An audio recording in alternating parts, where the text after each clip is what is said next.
And there you are, live on YouTube. Susan Michelle, this mic is all yours. Hi, this is Susan Michel in Western Massachusetts. It is so great to be here as always. We actually have a sunny day. The temperature is up to about 50, which is a sure sign that spring is almost here. Yay! I am the author of Surrender to Joy, From Suicide to Serenity. I teach the transformational truth of A Course in Miracles, which we are all here to study, to learn, to embody the knowledge of. I've been listening to it all morning on Pal Talk. I mean, not on Pal Talk, on Audible, preparing for Pal Talk. And I just love embodying the truth of A Course in Miracles. And then my good friend and Course in Miracles soul sister, my great friend and Course in Miracles soul sister, Myrna Skoller, is here in Boca Raton, along with 6 other books. She is the author of Private Lessons with Jesus, which is such a great complement to the Course in Miracles workbook. How are you, Myrna? Thank you for saying such kind things, and I'm glad you're enjoying nice weather. 50 degrees sounds like it's frigid compared to what I'm used to here in Florida. But yeah, it's nice to be experiencing the good weather, and it puts you in a good mood, right? Right, girls? Mhm. Yeah, it kind of wake up in the morning when the sun is shining is the best. Yes, it is. And Glorian is here with us as well from New York. How are you today, Glorian? Very well, enjoying the sun. And it's 47 degrees, but I'll take it. So great to be here with you both. Oh, I know. 47 compared to 4, the way it was a month ago, is just amazing. And Exactly. then I see other people in the room, so whoever wants to share, please raise your hand. I love to hear shares because we're all here to teach, to learn together. I will start with the introduction of my book, as I usually do, because it helps get my juices flowing. I always pray before our talks and give it to God, give it to Jesus, ask the Spirit to help me teach what I need to learn and learn what I need to teach, because we're all students, we're all teachers here of A Course in Miracles. I write in my introduction, my passion is God. God is love and joy and beauty. He is all that is good in the world. Everything else is our own miscreation. When we are filled with joy, we are connected to God. When we are not joyful, we have lost our connection to all that is real. This is my message. It can be clarified with 3 simple words: surrender to joy. There is nothing to find. All we need to do is surrender. There is nothing to find in the world because there is no world. The external world that we experience is nothing more than a reflection of an internal condition. We are all creating our own reality. That's why it's so important to plug ourselves into our God socket as often as possible, to start each day from a foundation of peace, love, happiness, and joy. What we think we are looking for in the world cannot be found in the world. The peace that we are truly searching for can only be found within, and that is just such an important foundational truth to honor as often as possible. That's why our basically our goal as miracle workers is to extend God's love to our brothers, because as we extend God's love to our brothers, we remember how much love we have internally to give. I remember I used to start each talk out with this paragraph from chapter 2, which is very healing and beautiful as well. I kind of am wanting to read it right here again. This is what Dove suggested when I first started talking here in Gather. It's the paragraph in chapter 2. You know, wherever we go, it's about surrendering our will with a small w to his will with a greater W, a capital W, and allow God's love to work through us. This is how we experience the truth of who we are. This is how we align ourselves with the power of love. And here this wonderful paragraph states, I am here only to be truly helpful. I am here to represent him who sent me. I do not have to worry about what to say or what to do because he who sent me will direct me. I am content to be wherever he wishes, knowing he goes there with me. I will be healed as I let him teach me to be healed. I will be healed as I let him teach me to heal. So as I allow God to heal my brother through me, as I allow myself to be a conduit for God's divine miracles, you know, I will bring my brother closer to heaven. What is heaven? Heaven is a state of mind of unconditional love. I will bring my brother closer to heaven through God's miracles. I will also get closer to heaven by allowing God to extend his love through me. You know, we are all here to go home together. So there's just so much great, beautiful content in A Course in Miracles, and I am just so grateful for everything that I am here to learn through this amazing text. Thoughts, Myrna? I like that you said my passion is God, because it got me thinking, when did I discover that my passion is God? I think when we discover that, that's what the atonement is. I think that's the definition of the atonement. When we discover that God is all encompassing, that God is everywhere, that God is love, and that's all God is, and therefore that's all we are. You know, I try to think back to when I realized that my passion was God is just before I discovered the Course in Miracles.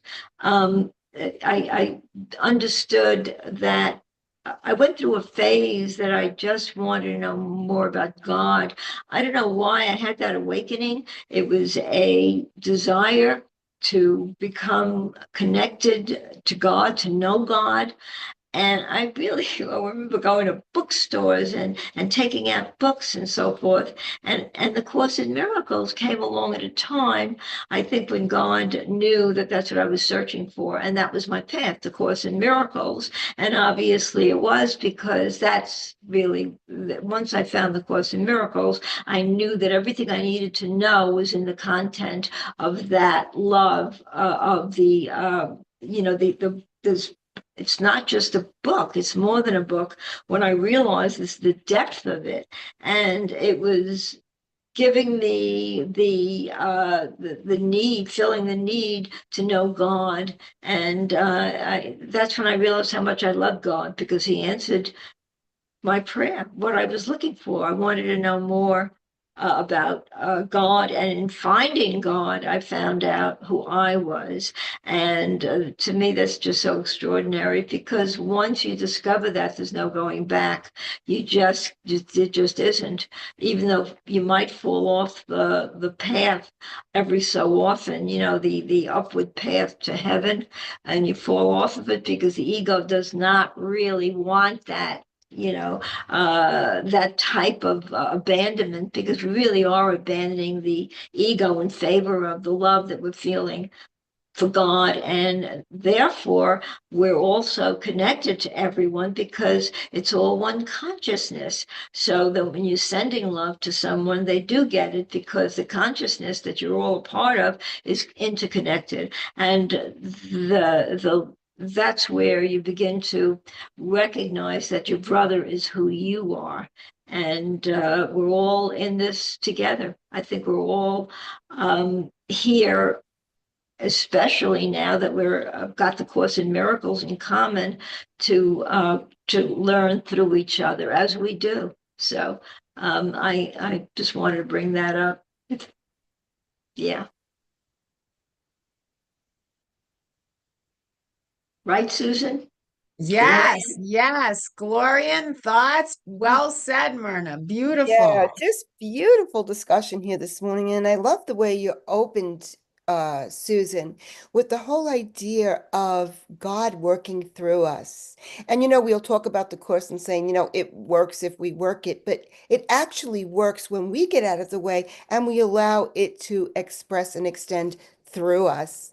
And, we are here to accept our identity and our divinity as the Christ. So when we align ourselves with that, that's the meaning that the prayer has taken on for me, which is I am here only to be truly helpful. The ego is not helpful, but the Christ that I am is helpful.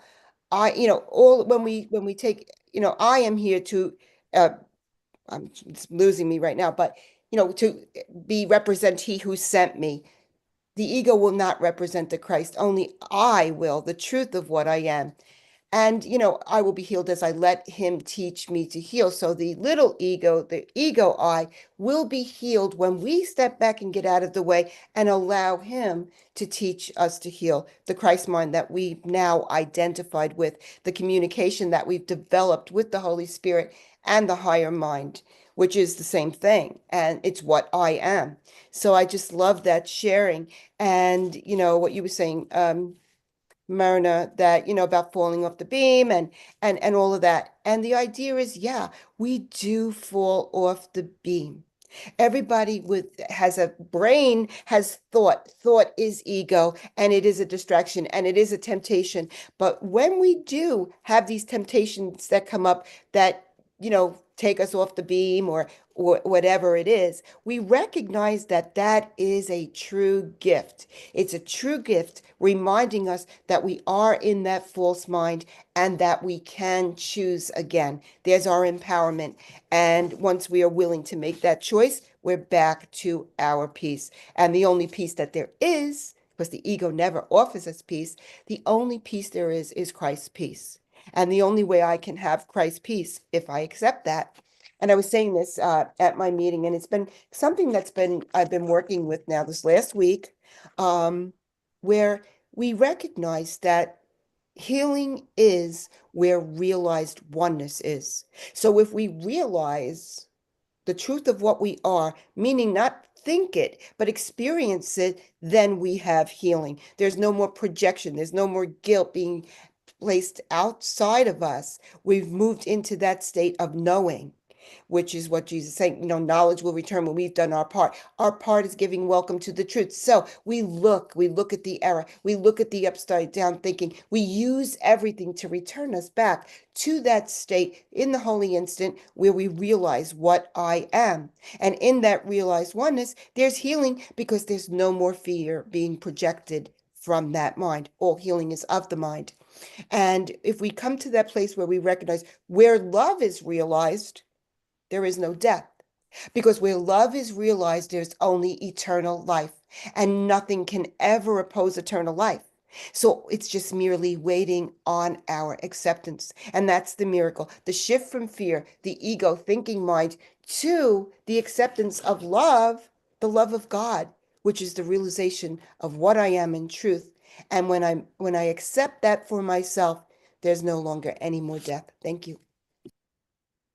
Yeah, thank you, Glorian. Beautiful, beautiful. And thank you, Myrna. Yeah, it's the truth is just so beautiful. So another recent Audible book that I have been listening to is called Never Forget to Laugh, which is personal reflections of Bill Thetford. It was written by Carol Howe. I was looking for a Course in Miracles book on Audible, and this is what popped up.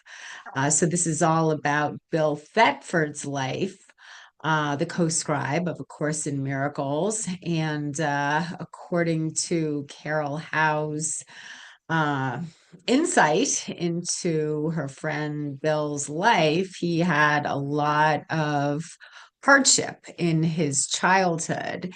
He had a couple of siblings who both died one brother, I think, as an infant, one sister when she was about 8. And Bill Thetford himself was in bed for over a year because of some kind of illness. So it went into details about his life. I haven't listened to the whole thing yet. I'm in about an hour so far, but I really love the title of that book, Never Forget to Laugh, because as we say here in Gather for A Course in Miracles, often from A Course in Miracles, the separation occurred when the Son of God forgot to laugh, because I think that when we can connect to joy, when we can connect to love, when we can connect to laughter, we are connected to the truth of who we are. And I think, like Bill Thetford, we all have challenges on this earthly plane, because this is a classroom, this is a school. Each soul has individual lessons that he came here to learn, I believe. I know Myrna's good friend Rob Schwartz talks in detail about this, which I love, love, love. We all have certain lessons that we came here to learn, and all the lessons have to do with releasing our fear, releasing our resistance, seeing through the fear to the love on the other side of it. Joy is of God. Fear is of the ego. Trust is of God. So whenever we can release our fear, A Course in Miracles says that it cannot teach us the meaning of love, because love is the essence of who we are. The only thing Course in Miracles can do is point out the blocks to love. So when they arise, we can identify them and we can choose to release them.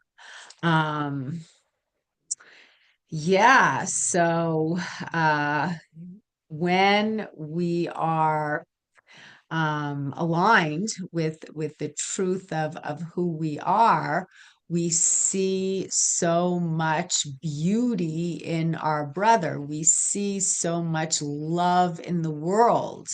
There's different ways to plug ourselves into our God socket.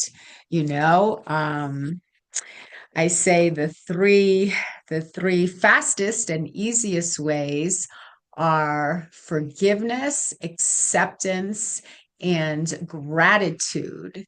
I was again listening to Course in Miracles on Audible this morning for quite some time.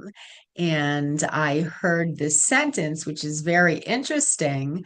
Forgiveness without correction, it said, is meaningless.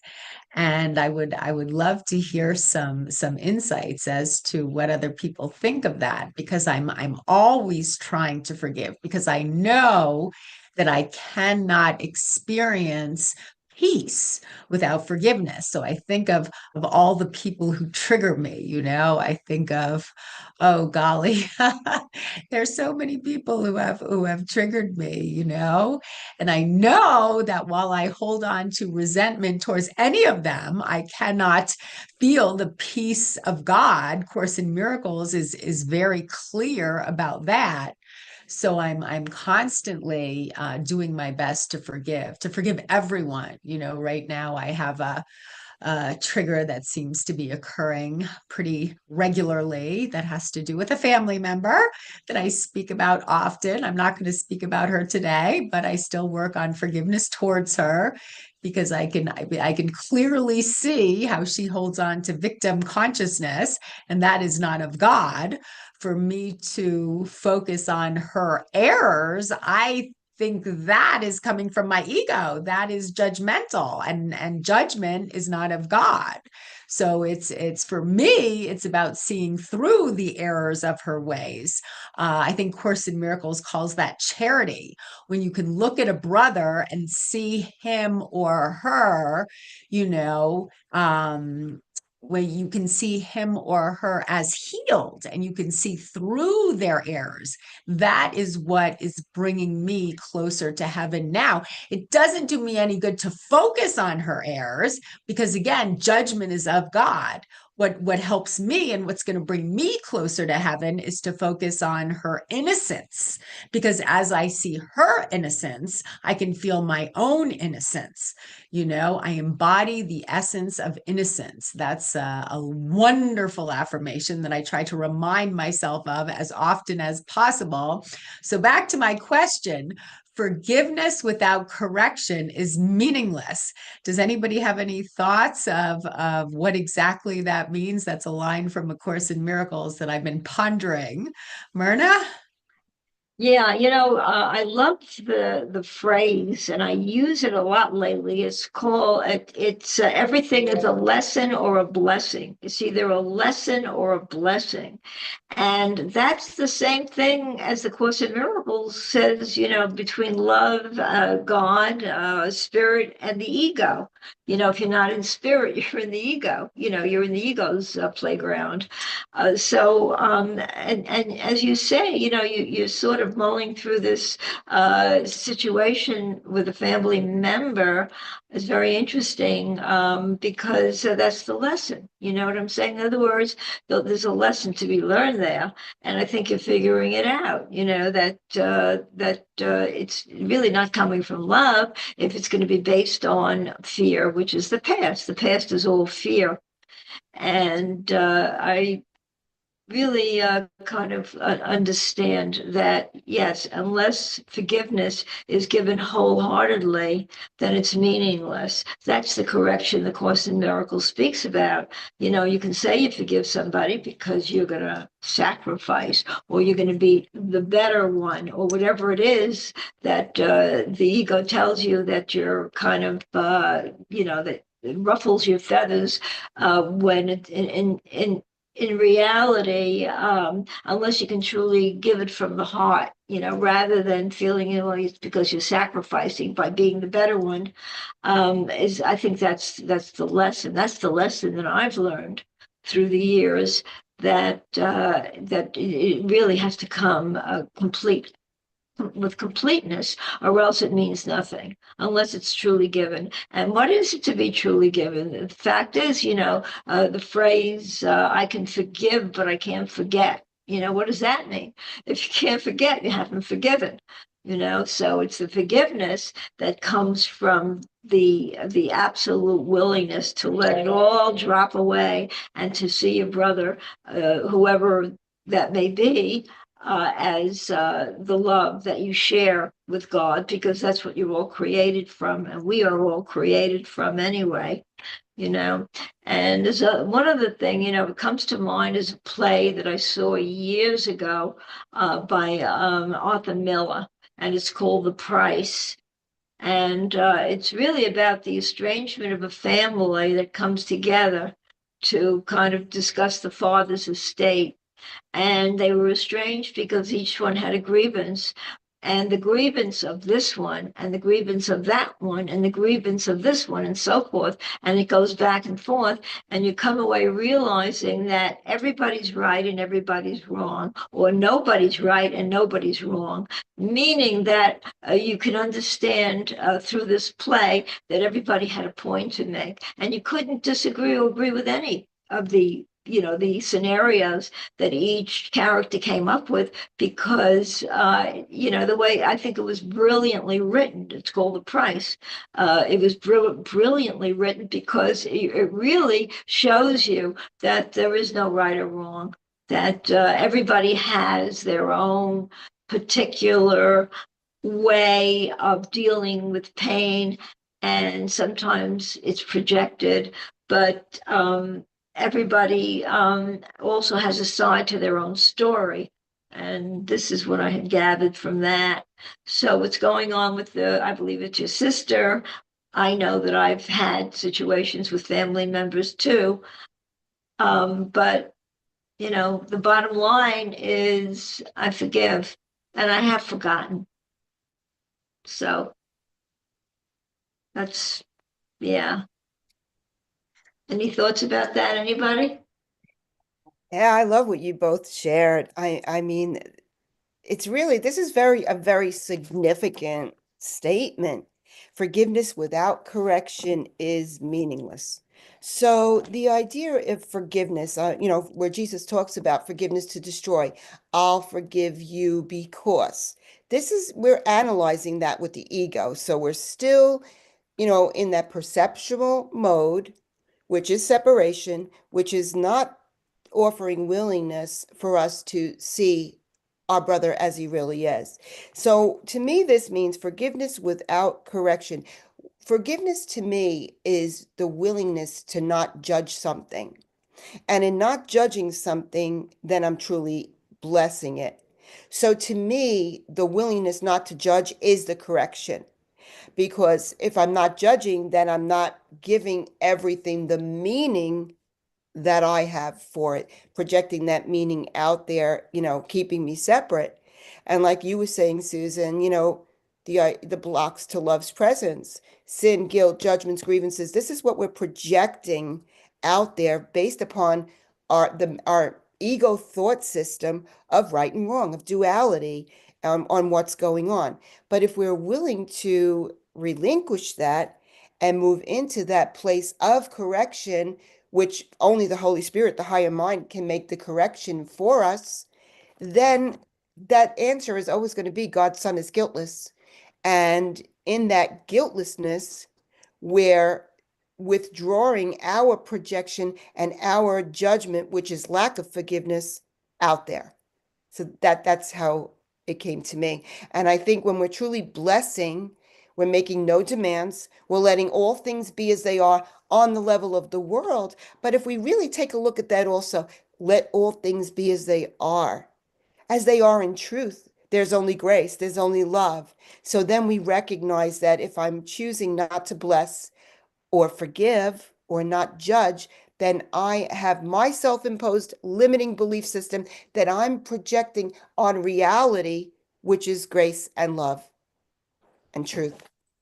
I just want to say, if it's okay, what you said about that book, Never Forget to Laugh. And Lynn and Sharon are doing that 10:30 to 11:30 on Tuesdays. And I've really been enjoying that as well. It's really tremendous. After that, I don't know if Myrna, we are doing now that special relationship to holy relationship, chapter 15 and 16 in the slot that you used to have 11:30 to 12:30. So if you guys can join us, we'd love that. When Thanks. is that, Florian?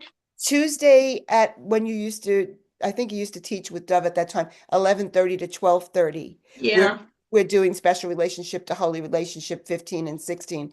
But the hour before that, 10:30 to 11:30, Lynn and Sharon are reading that book, Never Forget to Laugh. And I'm really enjoying it immensely. Oh, Thank you. thanks. Thank you, Gloria. And I wrote that down. And Yeah. thank you, Myrna, for your share. I like your take on that movie that you mentioned. I wrote that down as well, The Price. The Price And was a play, was an Arthur Miller play. I saw it at the Drama Works Theater years ago, and I was taken by it, because it was about forgiveness, and that's what we teach. That's what we learned.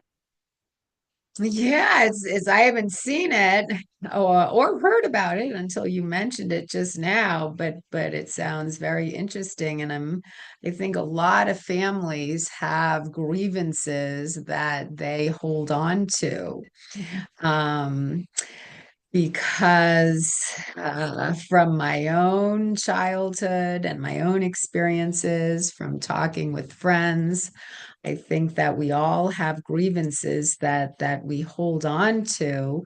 And I think about just psychology in general, because I think on one hand, psychology can be very helpful. I mean, both Helen Schuckman and Bill Thetford were very psychologically aware. They were professors of medical psychology at Columbia. So there's a lot of psychoanalysis that goes into the writing of A Course in Miracles. However, psychoanalysis without God really means nothing. It just keeps us stuck in ego territory. Because when I think about it, I can go into detail about understanding why I'm so judgmental, why I behave the way I do. Well, it's because my dad did this, and because my dad did this, this is why I'm judgmental. This is why I'm not happy. But what good does that do really, unless you go on to the next step? And the next step is forgiveness, you know? Because without forgiveness, psychoanalysis, it's just like a hamster running around and around on a habit trail. You never get anywhere. I mean, the ego probably loves when we analyze the dysfunction of our childhood, because then we can blame our parents or blame our siblings for why we are the way we are. And again, I think psychoanalysis can be helpful, but the whole reason to see, to understand, is because you want to release it, let it go, and forgive. That's of God. That's how to stop running around and around on the hamster habit trail, because we want to identify darkness, but not to stay stuck in the darkness. We want to identify the darkness so we can release it and forgive and love. I just love the parts of A Course in Miracles that talk about the need to see the ego. But again, the reason that we want to see and identify the ego is so we can release it, so we can see through it, so we can forgive. The escape from darkness involves two stages. First, the recognition that darkness cannot hide. So you want to see the darkness, but not to stay stuck in the darkness, not to blame my father, not to blame my mother, not to blame my sibling. It's only so I can release it and forgive. This step usually entails fear. Second, the recognition that there is nothing you want to hide, even if you could. This step brings escape from fear. When you have become willing to hide nothing, you will not only be willing to enter into communion, but will also understand peace and joy. So it is important to bring the darkness to the light. It is important to bring the unconscious to the conscious. I totally believe that, but not to blame someone else, not to blame ourselves. It's not about that. It's about letting go of it. It's about taking responsibility for the pain points that have not yet been healed, and then giving them to God, giving them to the Holy Spirit, so the Holy Spirit can help us to heal, you know? And then Glorian, you spoke about the willingness to not judge something. Yes, it's A Course in Miracles tells us that we are much too tolerant of mind wandering. A Course in Miracles is a mental training, so we can train our mind to align ourselves with the power of unconditional love. And when we are judging, we are not loving. The ego does not know the spirit, and spirit does not know the ego. So when I am judging my brother, I am not loving my brother, and I cannot hear the Holy Spirit's guidance. So again, A Course in Miracles is teaching us to not judge, because when we judge, we are stuck in the ego's grasp. We are stuck in the egoic thought system. So it's important to release judgment. I mean, I was really brought up in a household that had so much judgment, just so much judgment. My father was just one of the most judgmental people that I have ever met. But I do know when I hang on to resentment towards my father because he was judgmental, then I keep that character trait alive in me, and as I forgive my father totally and completely, I release that judgmental mindset in myself, because judging my brother does not make me happy. When I judge my brother, I basically judge myself. It's like the boomerang. As I project my judgment onto my brother, I don't get rid of the judgment in my mind by doing that. It basically comes back like a boomerang, and it hits me in the head, and it hurts even more. It exacerbates itself. So what we project onto other people exacerbates in our own consciousness. So when I judge my brother, I judge myself. When I project any kind of fear onto my brother, I feel the fear within myself, and it does not make me happy. Why do I not want to judge my brother? Because I want to be happy. God's will for me is perfect happiness, and when I can release my judgment and I can love my brother, then I feel God's love within my own heart, and that is the only thing that can make me happy. Of course, in Miracles, it's selfless and it's selfish at the same time. When I love my brother, God is overjoyed, and it is the only thing that can make me happy. The only thing that can make me happy is extending God's love to my brother, right, Myrna? Yeah, it's great that we see that, that we recognize that. It all comes down to, we talk about forgiveness, and the Course in Miracles is so heavily predicated on the Course in forgiveness.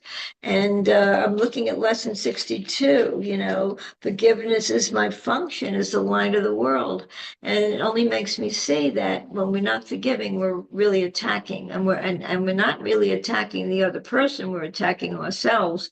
It took me a long time to see that, to recognize that, you think you feel good when you're attacking somebody in your mind, somebody that, that you think you hate, and that thought comes to mind, and you think you feel so good about that. But, the Course in Miracles, if anything, taught me that feeling is an attack, and it's an attack on ourselves, on ourselves. And, I recognize that when a thought comes to my mind that is not a holy thought, it's an attack thought. I always jump in and say to myself, "Uh-oh, you just attacked yourself. You just attacked yourself." I think that affirmation alone gets me out of that attack feeling. And when you begin to learn that you're not going to find peace through attack, that's why I think the Course in Miracles stresses it so heartily, that forgiveness is everything. It's everything. Because once you've truly learned to forgive, then you're home, really. Because then what else is there? The ego has no reason to keep you captive. You've already gotten away from that hold that the ego really, the ego does keep us in straits, and like the Course in Miracles says, you have the key. You can get out of prison. We just imprison ourselves through lack of forgiveness. So in recognizing that forgiveness is just the most important part of who we are, because then when we're forgiving, then we're expressing love. And then by expressing the love, we're extending it. When we're feeling it, we're extending it. You can't give what you don't have. And if you don't recognize that love is all that you are, how is it possible to share it unless you realize that you have it? So all this really comes through years of, I think, understanding, years of practice, years of learning the lessons, and coming to terms with the lessons that we're supposed to learn. You mentioned Rob Schwartz. He puts it in another way, that we really are, we really decide our fate in this lifetime through our pre-birth plan. That, in other words, if we need to learn forgiveness, I'll use that scenario, use that example, then we'll create a life, we'll be born into parents, or create the life on this earth that might be difficult, because forgiveness is what you need to learn from it. I've discovered that for myself. I really believe that I picked the dysfunctional life that I had, through, I mean, not that it wasn't loving. I mean, my mother was loving, but she was also very, it was like a real dichotomy. She was loving, and yet she could be abusive at the same time. So that really plagued me through my upcoming childhood, through my adult years. And I can tell you, every time I would think about that, um, I recognized that I was feeling hatred, and hatred. I think that's what drew me towards the Course in Miracles too. And that's why I mentioned earlier that I was searching for God, because I had to get out of that hate mode. I realized that, every time I would it got to the point where hatred permeated my life. I said, no, I can't live like this. I can't live like this. And like the Course in Miracles tells us that, pain is not, we have a high tolerance for pain, but it's not without limit. And I think I had reached my limit. And that's when I was recognizing, well, if I can't get out of this mode of thinking, I can't get out of the hatred that I'm expressing through myself and attacking myself, then I have to find another way. And then I would, I've started to pray. And I found, wow, that's really helping, because it would calm me. It would give me that sense of calm, and out of that mode that I had created, within my own fear system of fear, which is the ego. And then of course you forget and you go back to your old ways. And that's when I realized I needed to discover God, because God was hearing me. And I think that's what led to the desire.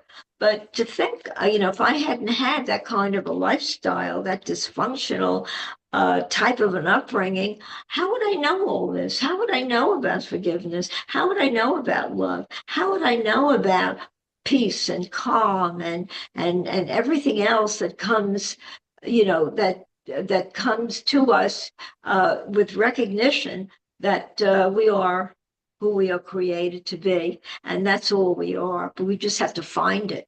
And I really think that this lesson on this earth that we're all experiencing is everybody has a reason, really, to work out what it was that they felt was damaging. So, right, Susan? Yes, yes, that is absolutely right. I was taking down notes. Beautifully said. Thoughts, Glorian? Yeah, wow, there's a lot of good stuff coming up here today. I think that what you said, Myrna, there about, recognizing that Jesus tells us what's not love is murder. So it's all or nothing. So when we recognize that, we're in hate, only if we recognize it can we want to get rid of it. If the ego's just, incessantly going on and we're not even aware of what we're doing. So that's the idea, that we really do want to bring us to that place where every dark cornerstone of guilt is overturned, so that the old thought system doesn't have the basis for return. And we only can do that by looking. But I also like what Susan was saying there about, psychoanalysts without God keeps us an ego. And that's so, so true, because that's why I absolutely love our psychotherapy purpose practice process pamphlet. Because to me, traditional therapy is the upside down thinking. Now, I'm not saying that, it doesn't serve a purpose and all of that, because everything does work for good. And I'm certainly not judging anyone's unfoldment. But when we really look at what Jesus has offered us here as healing, that pamphlet really does say it all. It talks about oneness, it talks about equality, it talks about forgiveness. It takes away that thought system of victimization. We stop blaming, we take responsibility. That's the true healing. And that recognizing that all there is anywhere is innocence. And we can only recognize that if we accept it for ourselves. The pamphlet does say that nothing really happens, in therapy, because what it does is it trades illusion for an illusion, making the error real, and it's always under the authority of the ego.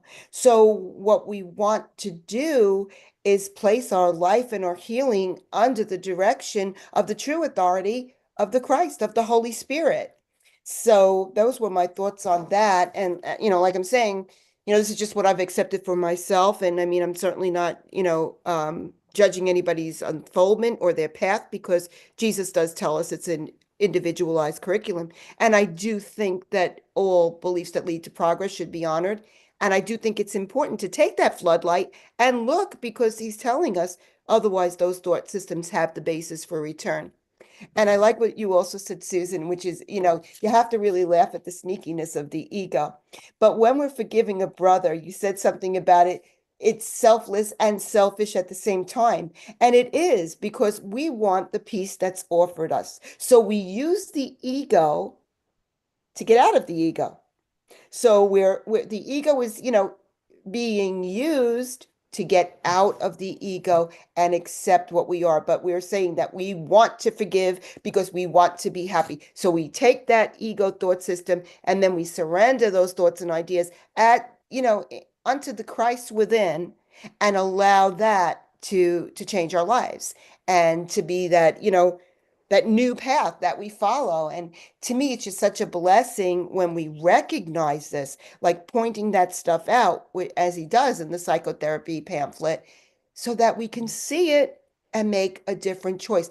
Everything that is before us is there for our good if we look at it with the loving eyes of the Christ. Thank you.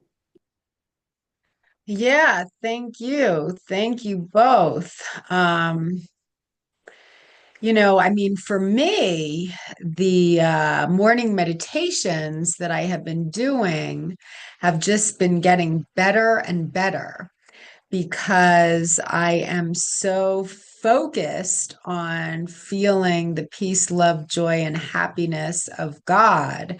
Myrna has said numerous times, understanding is the booby prize. And I think that's so insightful, because understanding, I guess for me, it's kind of a necessary first step. But understanding the truth of who I am, understanding the need to love myself totally and completely, the understanding the need to forgive totally and completely, it's a first step. However, the only thing that's really going to bring me closer to the truth of who I am is connecting to God, from my heart, from my soul, from my being, and that's the state of mind that meditation can bring me into.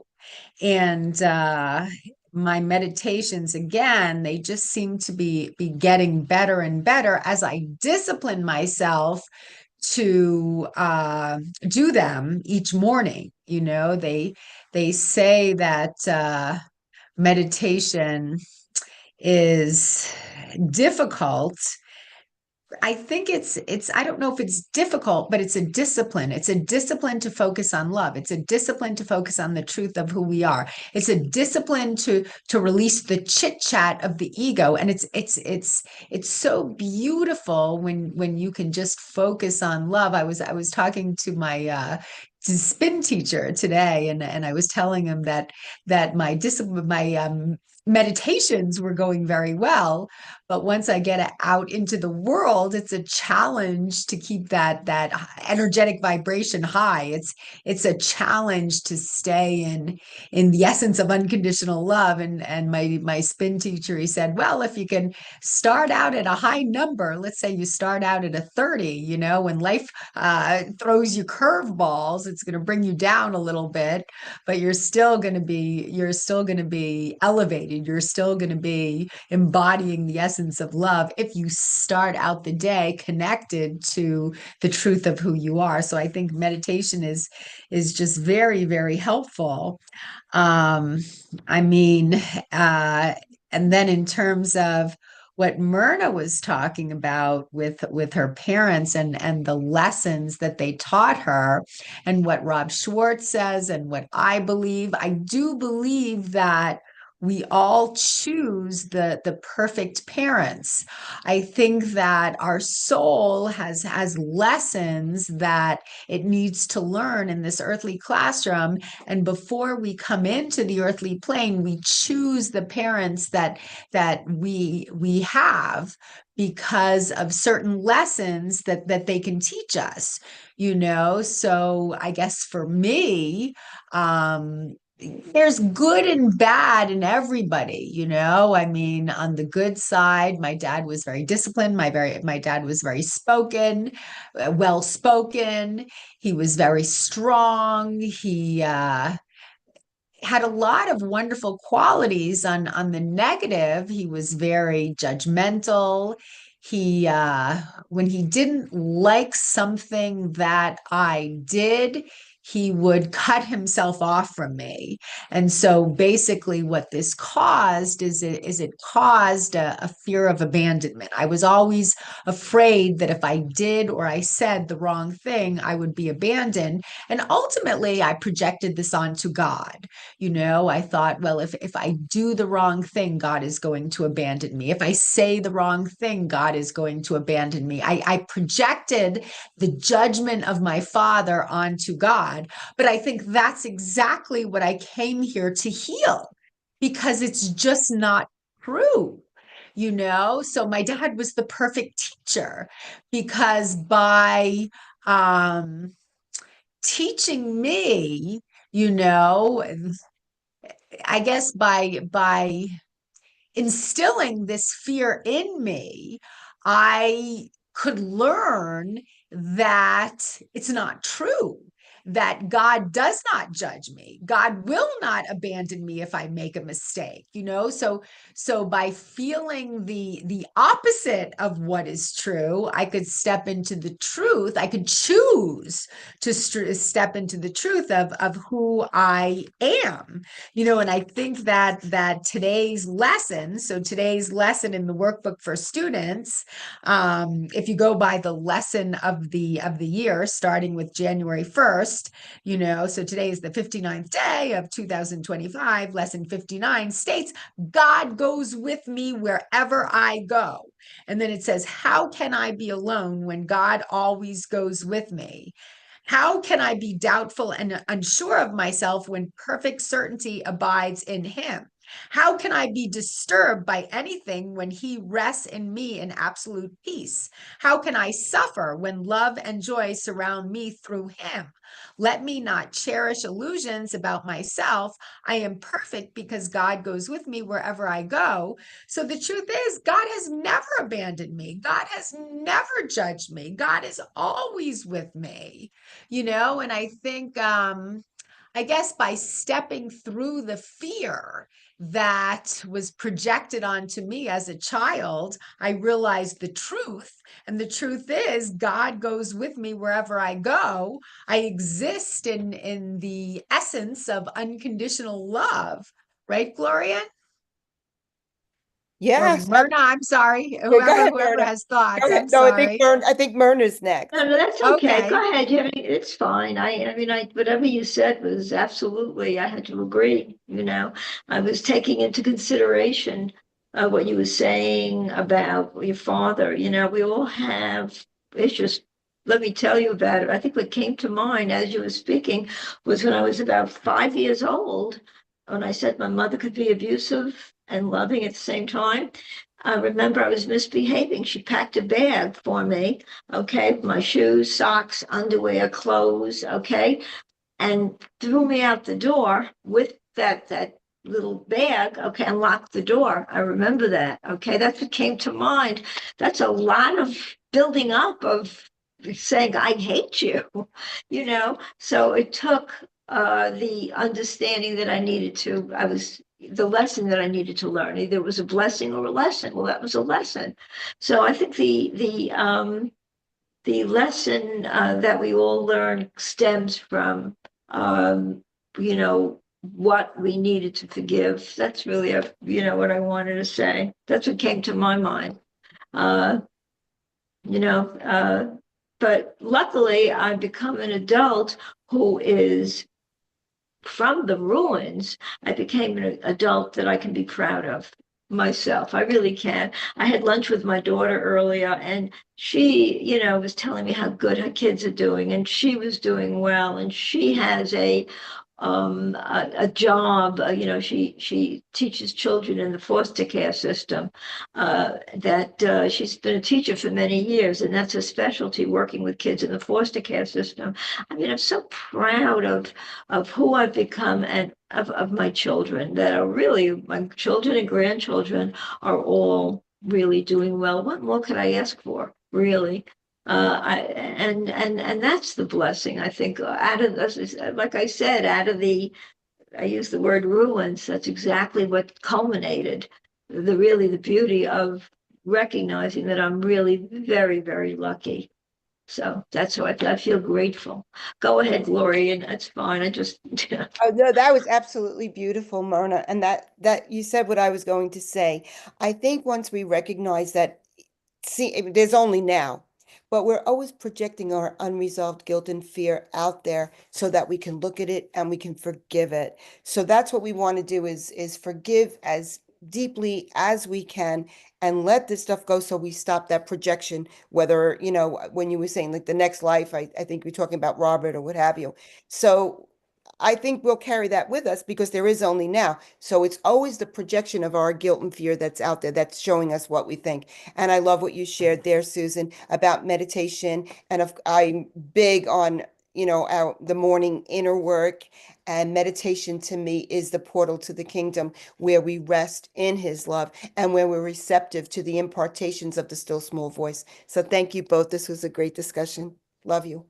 thank you both. This was great. This was a real eye opener, this sharing. Yeah, thank you both. Thank you, Myrna. Thank you, Glorian. I love you. And as A Course in Miracles says, nothing real can be threatened, nothing unreal exists. Herein lies the peace of God. The only thing that's real is the love. And thank you for being here with me today. And I will now return the microphone to Lynn. Thanks you all so much and have a wonderful weekend. Thank you. You too, Lynn.